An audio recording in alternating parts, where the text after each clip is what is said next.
purchase 100 dozen of sweet corn at $6 a dozen. So that is,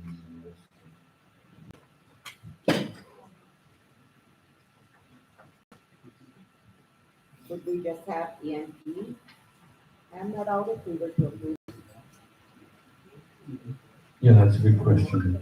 Yeah, I mean, that's good. I mean, how does council feel about sweet corn for the elders? You good with that? Yeah. Okay, so we can get a motion to approve the sweet corn for elders at $6 a dozen, at 100 dozen. Motion by Kathy, second by Annie, all in favor? All right. Motion carries. Congratulations. Next up I have is muscle study proposal. I know Pam's here. Pam, did you want to say a few words about this, or?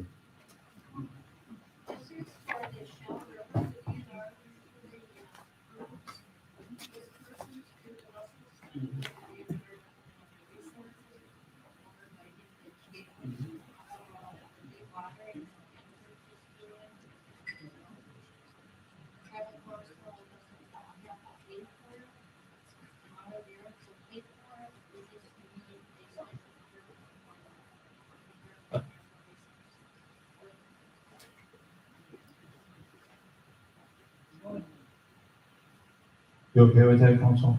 Yes. Okay, motion. Do we need a motion, Mike? Yes. Yep. Okay, motion by Kathy, second by Annie, all in favor? All right.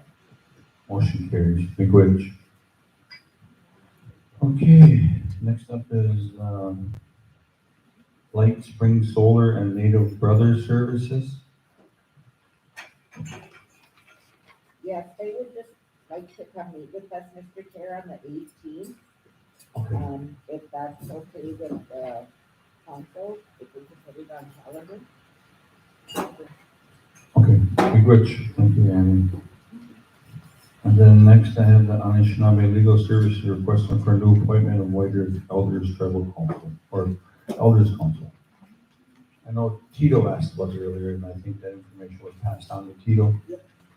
Okay, thank you. Mr. Chairman, I think the wording of that is a little off. I think it's the Anishinaabe Legal Services Board of Directors is looking for an appointment of an elder to the Okay. Anishinaabe Legal Services Board, governing board. You can go ahead, Tito. I'll bring it to our council on August 5th. Okay, Miigwech. Thank you, Tito. The energy nutrition request. Danny Stevens and Mariah Stone, both tribal members, they want to sell healthy shakes out of the RBC once or twice a week.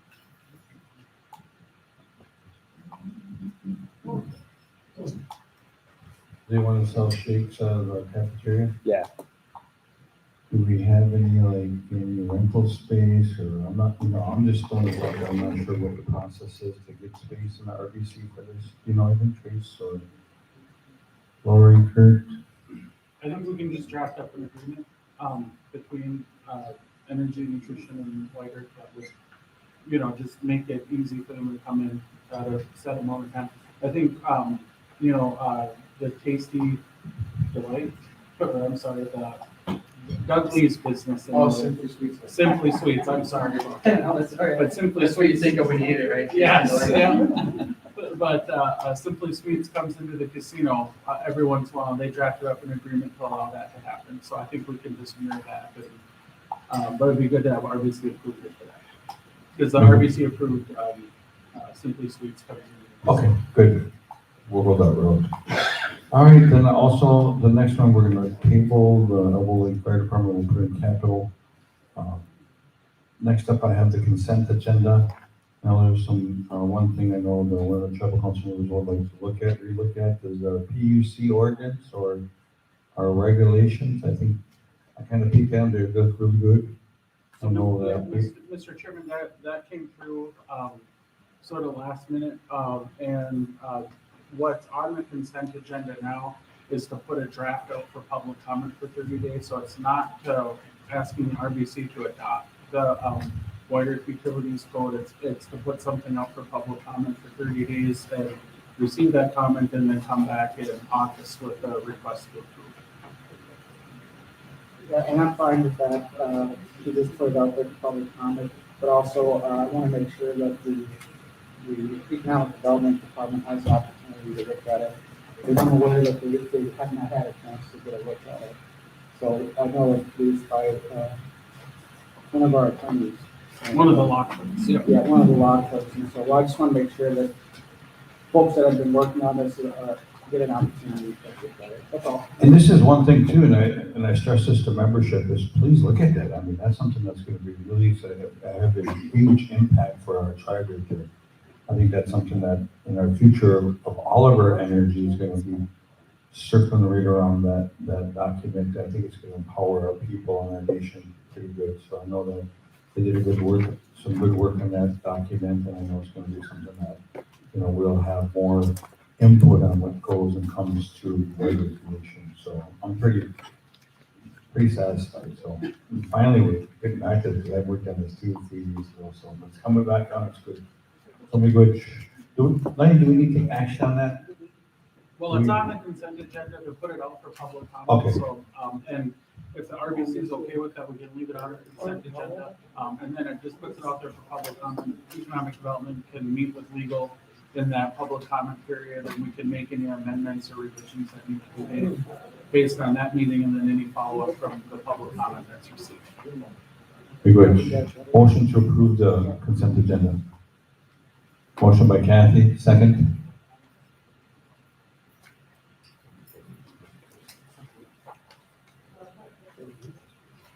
Are you talking about the appointment of the Whiter, Elders Council? No, this is the consent agenda. Motion by Kathy, second by,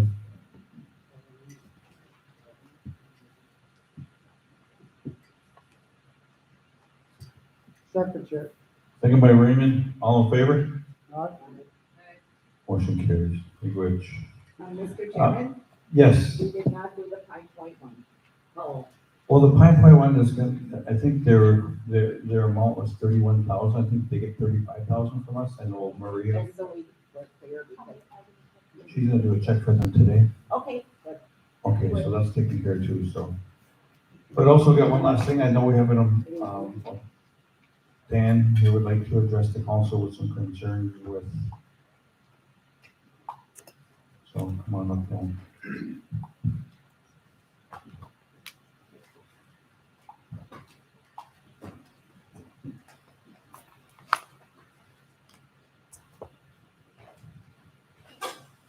Hello, council and everybody else, people on YouTube. My name is Daniel York. I'm a White Earth enrollee. I run a business that I started working with at-risk youth, Native American Positive Mentoring in 2010 of July, that I get a 1099 for. I've worked with some of these kids since day one there. They're watching. Also, I've been a social worker since 2016 for ICW. And previous to that, 2012, I was a foster care worker. And I was asked on Wednesday to pick one or the other because you guys made a decision. I was approached by Lenny stating that they couldn't do a 1099 and a W-2 because we'd be non-compliance with the IRS, which I know when I file my taxes and pay my taxes, I'm in compliance. White Earth is in compliance with that. But I hear that there's outside sources that wants me to shut one down. So that's where I sit. As a social worker, I got 51 out-of-state cases. I work with ICWA. I work with going to trial in courts. I present to keep our kids in the native homes. I represent that. Also, working with these kids that are in facilities. We don't have people going to visit them. They don't have families. They come to my house for July 4th. They come to my house for things. So I just want to know, like, are you guys in support of a Native American small business owner that's part of this tribe? Are you guys in support of a White Earth enrolled worker that works for a tribal entity? Like, individually, do you guys support that? I know when we hear about running for tribal council and stuff like this, we want youth, we want tribal enrollees represented, and then we come down to it, like, I don't want to mention this, but my son was murdered 2 years ago. I had three things in life: my son, my work, and working with the youth, mentoring. My son's gone. I don't get that back. Every day that affects me.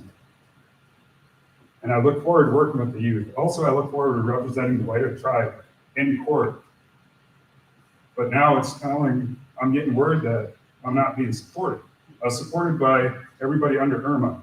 I was supported by everybody under Terry Tibbetts. I wanted to go before my son passed away. I wanted to come to tribal council and talk about suicide.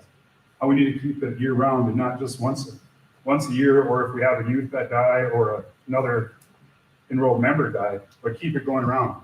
I wanted to work on retention rates, keep kids in college. White Earth enrollees having the bigger jobs, getting the education, being qualified for positions. That's what I was pushing for. I'm still pushing for that.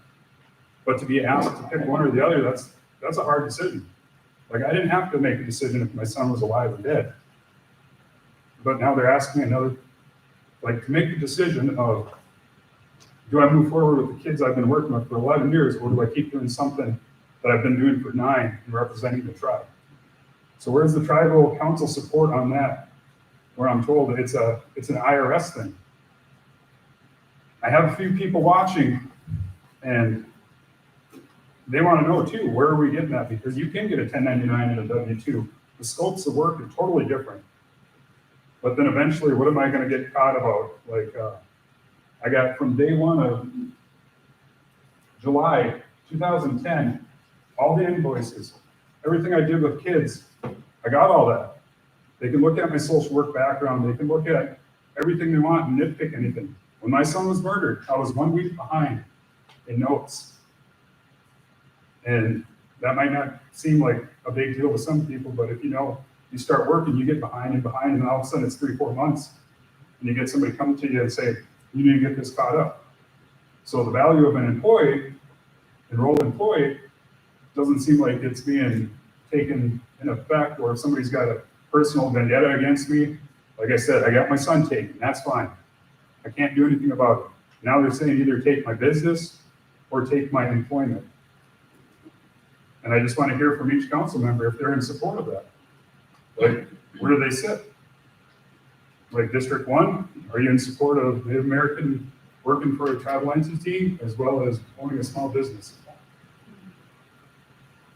That I am, but in the same sense, you can't, to my understanding, it's double dipping. If you're working for the tribe and you got your own business, and you're getting paid to the tribe on your business.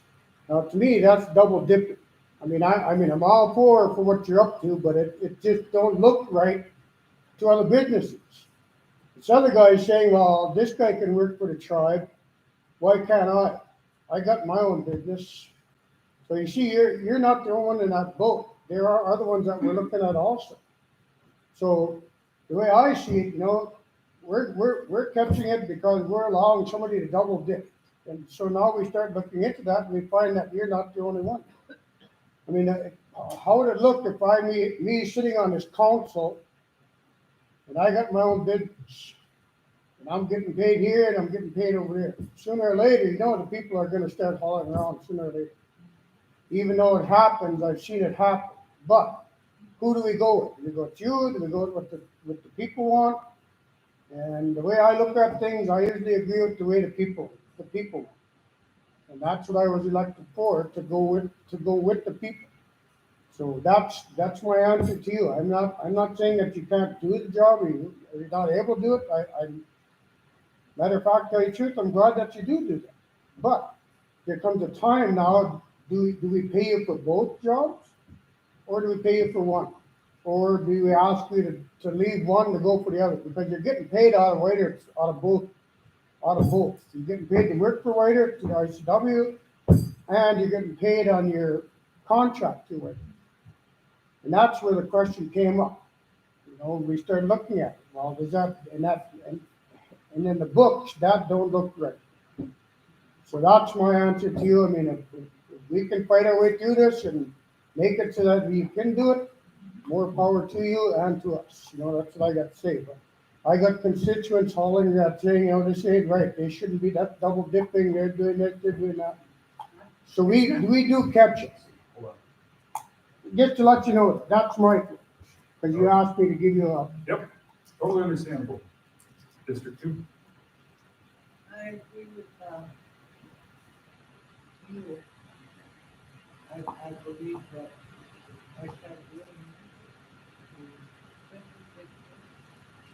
I see a lot of, yeah. And then, you can't be happy. And when you know people, make it District 3, I agree in both ways, but who did the job before for the outside children that are out of state? Can I ask you that? that's the vote. Okay, did she get paid twice? Did she get paid on contract and did she get paid through the RBC also for 80 hours of social work? 80 hours in 2 weeks for social work?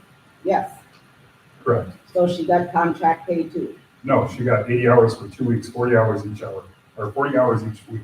So why did she not get the contract paid for doing the same scope of work you're doing? Not in the sense of mentoring children, that's after hours, that's from 5 to 10. And that's going to I go anywhere between, well, the whole state of Minnesota now. And who monitors them hours? Who monitors the hours? Mhm. Okay, we'll put it this way. I wake up, this is 2 years ago, kid's 20 years old, you'll know who he is. I take off at 5 in the morning on Sunday. I would get down to the place I'm going, 6 hours away, Girard Academy, Austin, Minnesota. Work with the kid 2 hours. Drive 6 hours back. Charge the tribe 2 hours. FaceTime, meet with that kid. The other 12 hours, I don't charge for it. So you're saying that this scope of work is different from being a social worker? Yes, In what way? I just they're getting don't- culture and language. Well, shouldn't they get that through social worker through ICW also? I think that's a different program of ICW, like Use Wausau or something more Well, I into don't- that program. Well, see, this is where I don't agree because we got other members that work for us that could do also the same thing, but we don't allow them to. But here, I come into office and there's several now that I ran into that are getting paid like this. They get 80 hours every 2 weeks, plus they get a contract that we pay. So why in every member being offered that then? Especially our small business. I mean, if they're putting in 80 hours, let's offer them a contract to supply us tobacco for the next 10 years, But Well, it even don't with work small like that. businesses, these guys are probably putting in 65, 70 hours a week. Right? And that's more on business ends and stuff. But what I'm saying is, Dan, you get paid 80 hours a week for us, as it is. And I understand that, yes, all of our children are important. I've worked with you, so I know you're a great guy.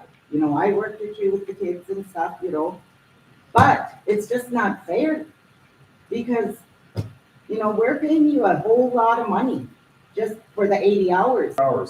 But also, it's always been black and white what I work with kids compared to tribal time. So I am putting in the actual footwork I'm not leaving my job as ICW to go work somewhere and then come back. I don't do, that's what I'm doing. And I urge everybody to become a mentor to somebody. Like, mentor some kids. If each adult could mentor a kid, we'd have that less of a kid thinking nobody wants me, nobody's here. Okay, hold on now. You just said that you worked with me after hours. So was that mentoring my kid or was that through ICW? No, that's ICW. I mean, my mentoring is after the hours. It's on weekends. You can come see me. Well, see, and that's still not a question, but I mean, I just don't think it's fair for any other tribal member, because, what if I did that, What about the snowplowers then? A lot of the snowplowers in the winter, they're doing their job, their H4 job, they get to go plow driveways, get more money. What about the people that are cutting grass? They can do their H4, they go cut grass afterwards. There's more than just me out there Well, that's that what we actually said. sees an opportunity and goes for it. Well, But if that's you what want we less, said. if you want me to go work for another tribe, which is kind of unfair. I grew up here, I've been through trauma here. This is my first time being in public again after the murder of my son. And when people look back at it and stuff and think, okay, all he's got is those two things. And then let's be the tribe that takes one of those away. Let's see how he feels. Let's see how his mental health is. I woke up on Thursday morning thinking the same thing. My life changed again. Now they're asking me to give up something else that I worked for the last 9-10 years doing it. Every night, I know some people try to do a 14-hour day, 16-hour day. They can't do it. I've been doing that since 9 years ago. Betsy didn't leave 9 years ago. So when I mentioned that I worked from 2016 or 2012 to 2016 as a foster care worker. From 2016 now, social worker. So there's different times. And like I said, it's in black and white, what I'm doing, where I'm at, everything's documented. Kids are documented. So why didn't we pay Betsy the same way then? Betsy wasn't going out and meeting with the kids and bringing them out and taking money out of their own pocket, taking care of them, bringing them places, showing them things, bringing them to movies, just showing them But that I there's an think adult that's there. still part of ICW. You're still working with the children. I So- mean, you're trying so to when- keep the when child Lenny says I together, you're can't work trying in any to, other help the entity- child and you're trying to help the family stay together and you're trying to help. Now, to me, that's what ICW is supposed to be doing. So when Mentoring Lenny children, told me that I mentoring couldn't work parents. because of the IRS, that means I couldn't work for any White Earth tribal entity because I'd still have my social security number getting a payment from each. And if I gotta go work in Leech Lake or if I gotta work in Red Lake, like why? I'm a White Earth enrollee, I should be able to do it here. And if somebody's jealous about money or anything, I'm still gonna make money no matter what, where I go. I don't have nothing else. I don't have a family. It's to go not home to. about money, it's about being fair. Dan, there's other tribal members that could use that money also.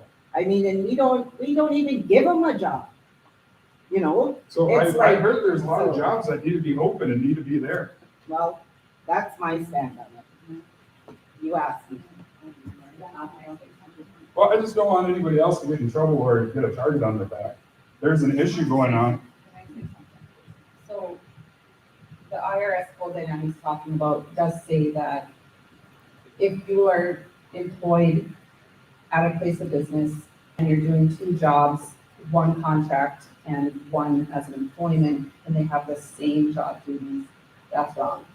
If you're doing completely different job duties, like if I'm in finance and doing something and then I'm doing, let's say general maintenance on the weekends as a contractor, then that's fine, you can do that.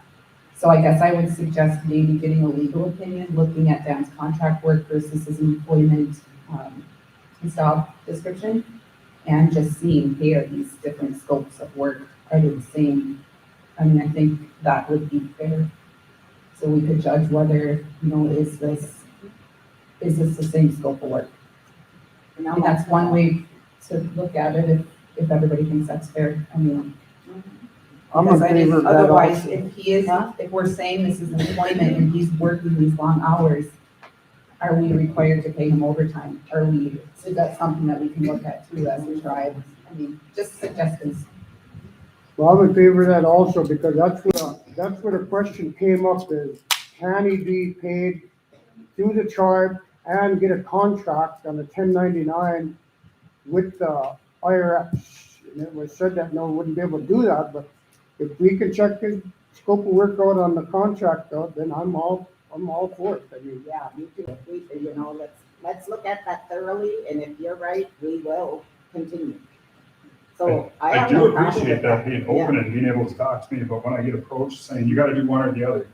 And with my high anxiety,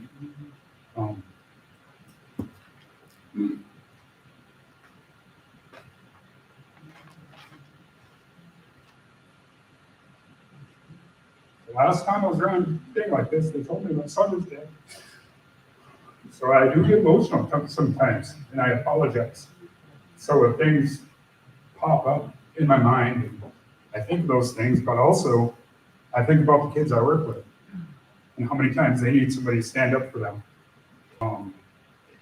And yeah, the scope of difference of work, I'll show you guys, it's totally different than what your social workers would be doing. I would be working with social workers and telling the social workers, okay, this kid needs this kid ain't getting that, this kid feels scared to talk in his foster home, this kid, so it's something like, I'll get the scopes to Lenny, he can check those out, and they are different. I checked them out, I ran them by a couple of lawyers yesterday just to make sure, because my biggest thing is working with kids. I worked with kids for 23 years, and that was my main source. I had other opportunities, other jobs, but working with kids and working with my tribe to actually represent that White Earth Nation as a whole, and going into different tribal things, I don't think we have enough social workers to fill the positions we have already, but to be asked to make a decision like that, my anxiety kicks in.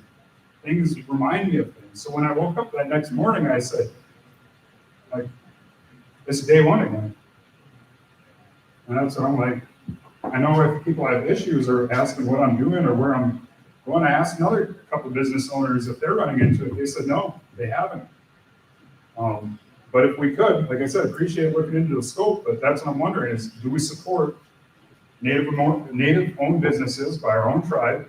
Do we support our workers working for tribal entities? Or are we saying pick one or the other, and then I got to explain over in another county why, or another tribe why I'm there mentoring their kids instead of my own?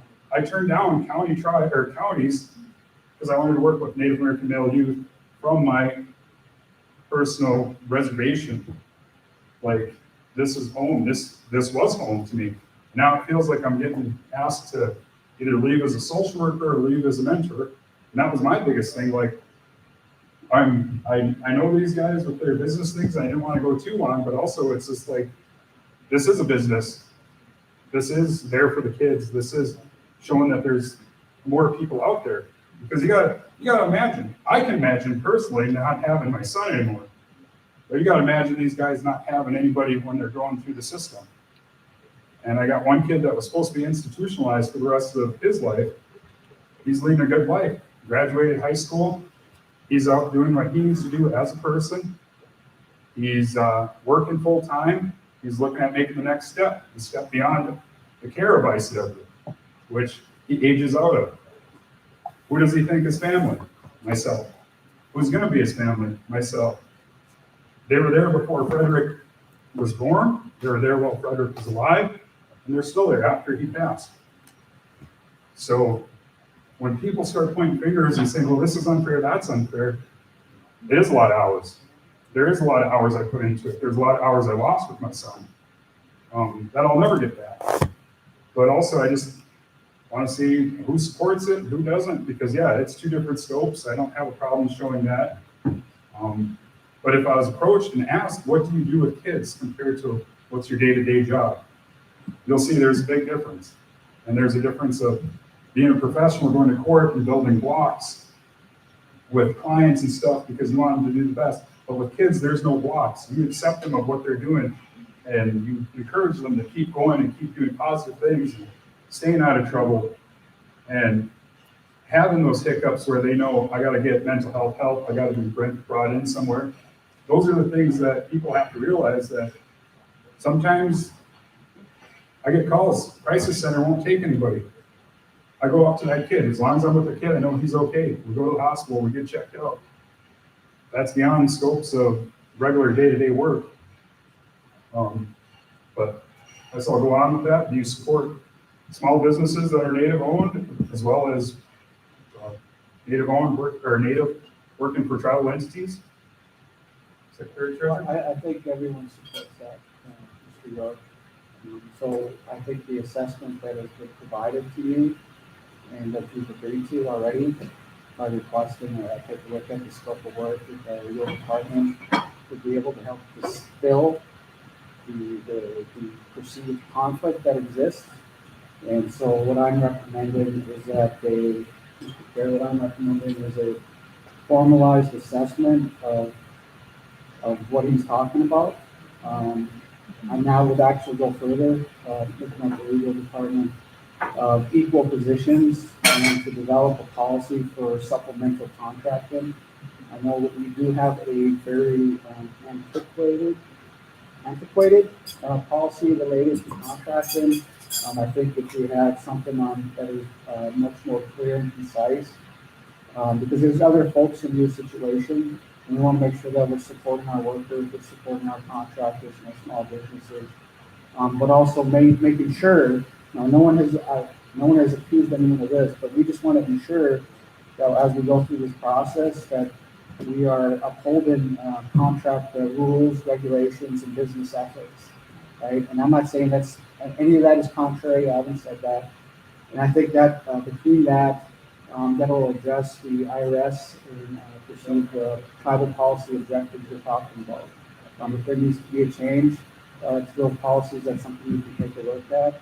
And my recommendation, Mr. Chairman, is to have the legal department work with the department and with Mr. York to come up with something for the RBC to take a look at no later than August 13th, 2021. Yeah, I can have that all on Monday for you. It's already been drafted up and stuff. As of Thursday lunchtime, I made some calls because that's something we're looking into. And when I say we, there's some people watching on YouTube because it's, like I said, I asked, why wouldn't the tribe support that? Why are they coming at me with legal? Like, I think legal of a tribe would actually support one of their own. Yeah. And I know sometimes you have to go against it and like come down on somebody, but also it's like, I'm putting quality work out there with youth and men and young boys and stuff And like I'm sorry, that. So and I'm sorry you feel that, I apologize. I'm sorry that you feel that there is some perceived us versus them when it comes to your situation. All I'm advising and saying is that you just take a look at those scopes of work and come up and work with you to come up with something that we can all take a look at on no later than August 13th.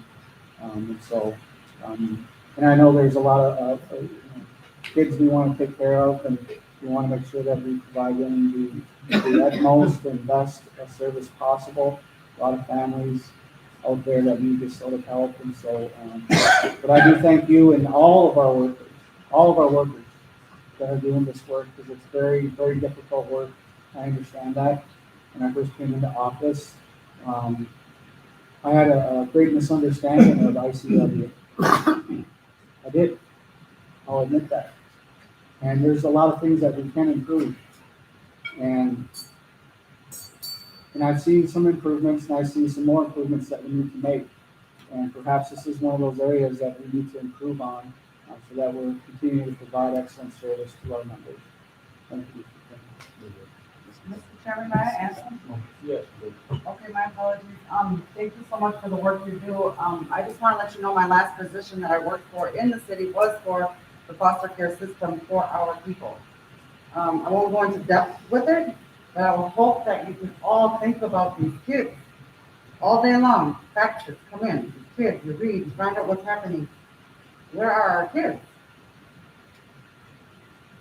So I really would love for people to maybe, we could think about maybe an assessment of the foster care system through the state, the feds, and us. If we could please think about these kids, they have nobody.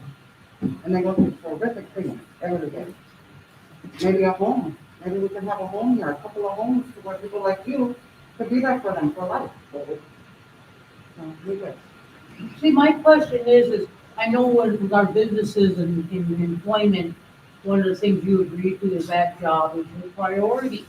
So you can have another job, but that first job with us comes first. And I'm wondering, in a situation like his, he has a full-time job with us and he's receiving pay.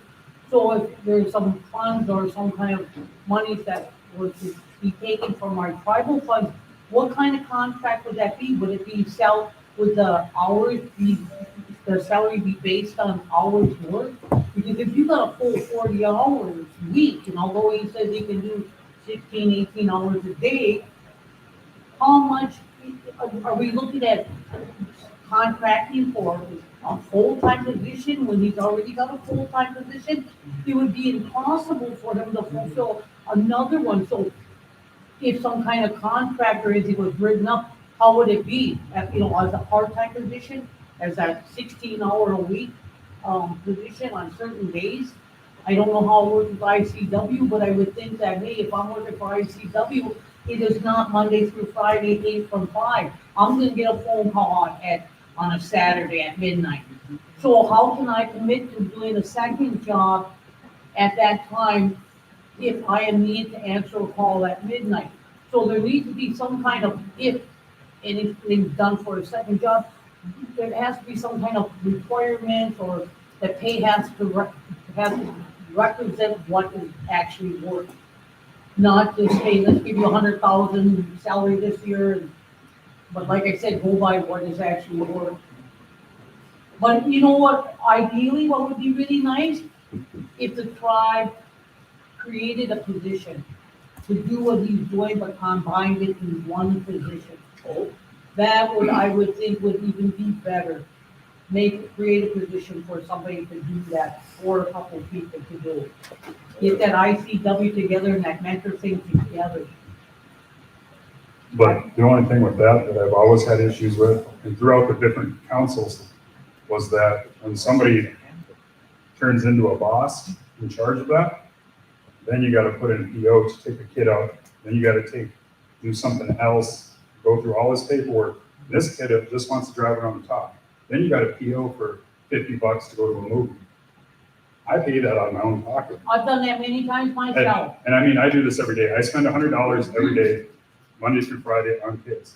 Either paying for gas to go see them, and once I'm there, we go out to eat, we do an activity, we get them exercised, usually we do meals and exercise of some sort, either like playing ball, tennis, basketball, football, frisbee golf, just getting them out there and showing them that there's somebody there that's gonna be consistent. I've been consistent with these boys, like I said, for 11 years. There's 3 boys that I know that are watching.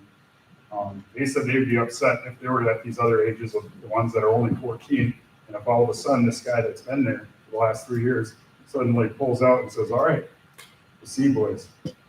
That's the thing, is there is no boss to say, okay, we need funding here, funding there. It's all independent, and that's why I always kept it that way. I was approached by that, how we can come into an agreement like that and get this or that, but then that's what was always said, even with like a community council. If one person wants it and they don't like the person, they're gonna get the whole place to not like the person. But where that person is still going out and doing their own thing, meeting with these kids, and after driving 6 hours, the biggest thing that made me feel good was a smile on that kid when he'd see me. And then that was the whole 6 hours home, just thinking, all right, made that kid's day. But that's why I always had a issue with going under a program, because then it's not yours anymore. You don't get to baby it. You don't get to be there every day. All these kids need throughout life is consistency. We all need consistency as an adult. We need that consistent reminder. We need that consistent this, consistent that. We are all on a schedule. I'm pretty sure most people shower at the same time or they eat at the same time. And when they're not and they get off filtered, then their whole day's off. So that's what I look for. These kids need that consistency. And not knocking anybody down, but sometimes we have professionals that don't make that consistency. And then that's when I step up and say, hey, this person hasn't seen this person in that long. What are we gonna do? This kid's feeling like there's nothing out there. So there's times where these kids need to know, and that's why I said, I'd love it. Everybody could mentor a kid. I just have a question. You mentioned ICW is 8 to 4:30 and they're social workers. I know, some of the social workers down there are on call constantly. So I don't know how yours is only 8 to 4:30 if you're a social worker. Well, I just said 8 to 4:30 as like a 9 to 5 for a business, like a banking business. But like I said before, it's black and white. If I'm working for Are you ICW. on call too as a social worker? What's that? Do you get on call as a social worker? No, I do not.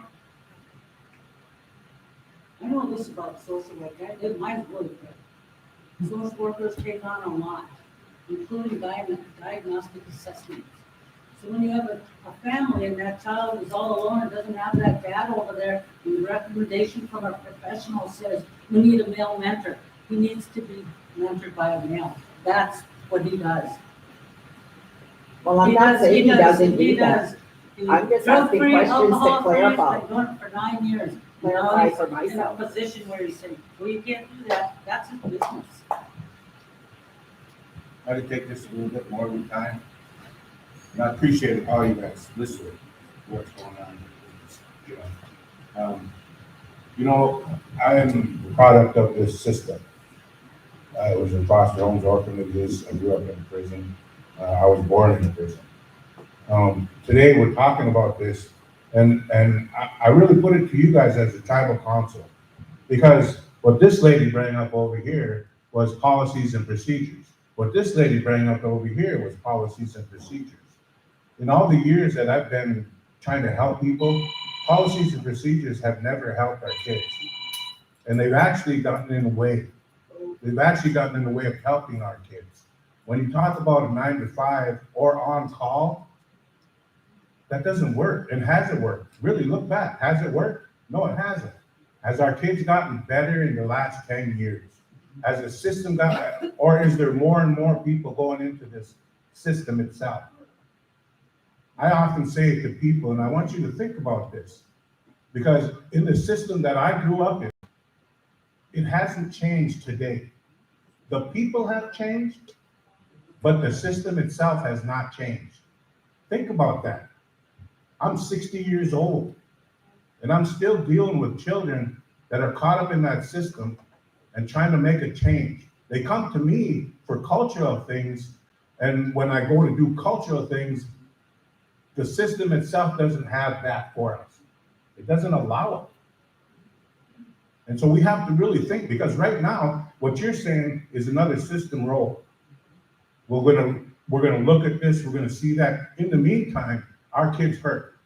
And when it all comes down to it in the end, is it really gonna get better?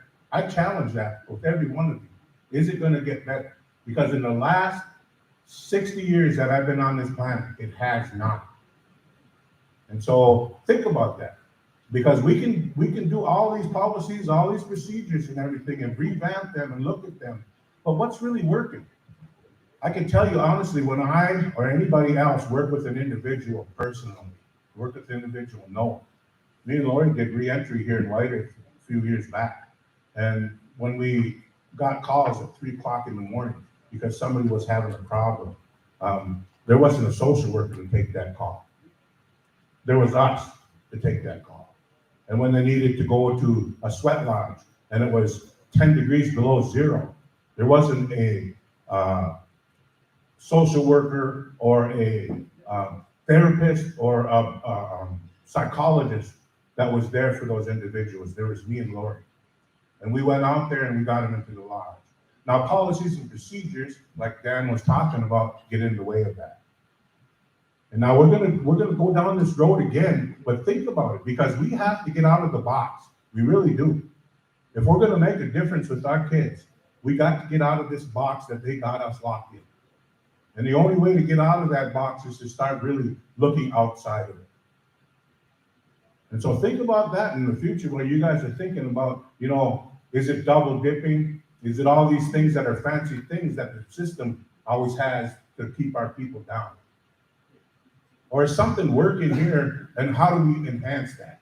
How do we let it go? So I appreciate everybody's time that you're allowing me to speak. And I just want to say one more thing, if you allow me. Dan, I'm proud of you.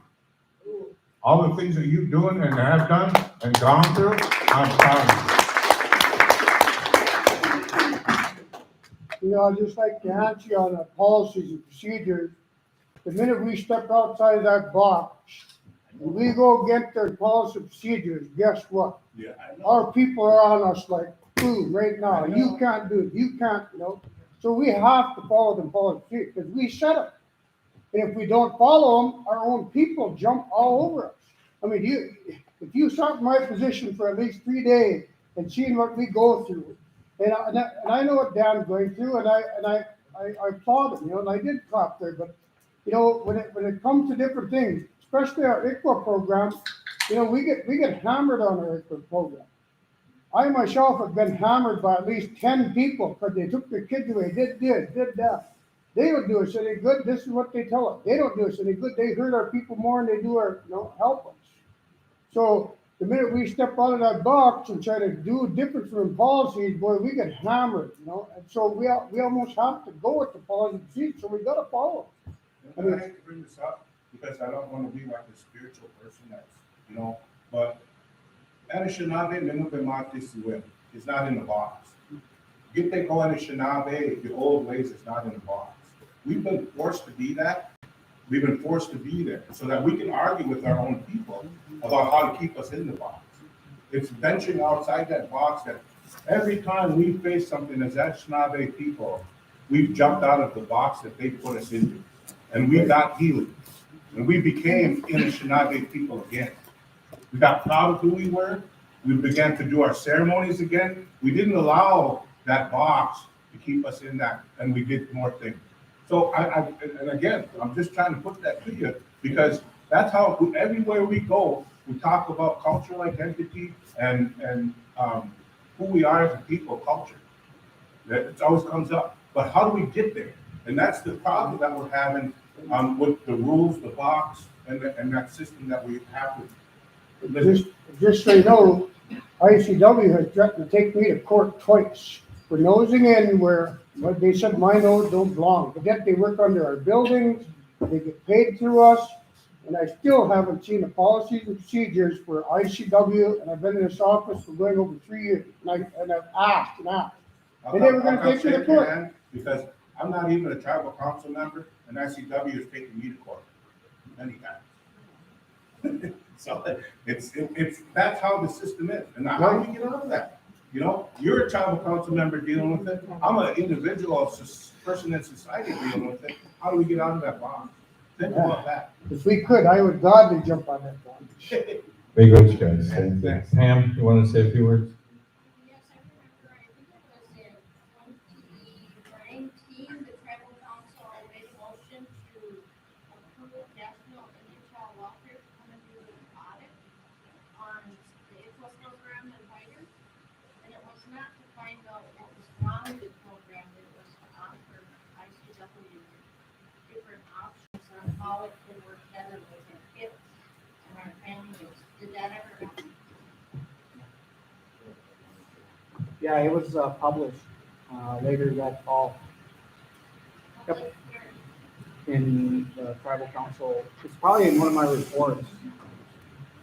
Yeah, it was completed, it was published. Ms. York had sent it to me. I think at the time she was heading to the United Nations. Well, that was a couple of years ago, In March 2020. March 2020, just before the pandemic. so they called it? Yeah, I was. So there's 4 federal audits that occur, and there's also the children family reviews that also occur. So there's a state audit and there's federal audit, and the results of the state and federal audits. That was completely different from the audit of the private council. It was bringing in, midwives would come in and do an evaluation on the ICW program and make recommendations for resolving a lot of the issues that were occurring in the program. It was completely different. So I don't think it ever happened. I know you get state and Now, Indian Child Welfare has state and federal audits that they go through each year. And then, there are outside entities that are helping the agency. The Casey Foundation currently is helping the agency as of right now. So maybe that was maybe the Casey Foundation stepped in because of that. But, there's been changes within my role in the department. So, I'm sure we can prepare another response at the next meeting.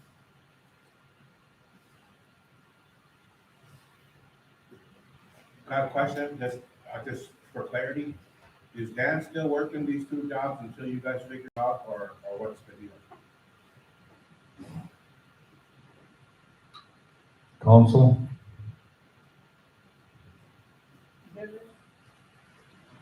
From Glenn, I guess there's something that probably have to be policy. I think as of today, I think that as policy, there's nothing that says that a contractor can't work along with. Yeah, you're correct. There's, and the conversation we had that Loretta and I had with Mr. York earlier this week said no, that the decision didn't have to be made that day. So as of today, he's still working both. Are you fine with that, council, till we get the information from Mr. York to legal?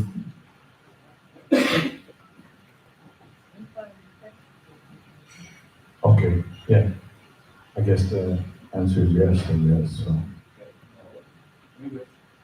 All right, guys, I'd like to say miigwech to everyone that showed up today. I know we're going to go into executive session. I want to say thank you for coming today. You know, I hope, you know, you can avoid the smoke, but I know it's out there waiting for us, so. But just stay safe and have a great day and be well, man. Good.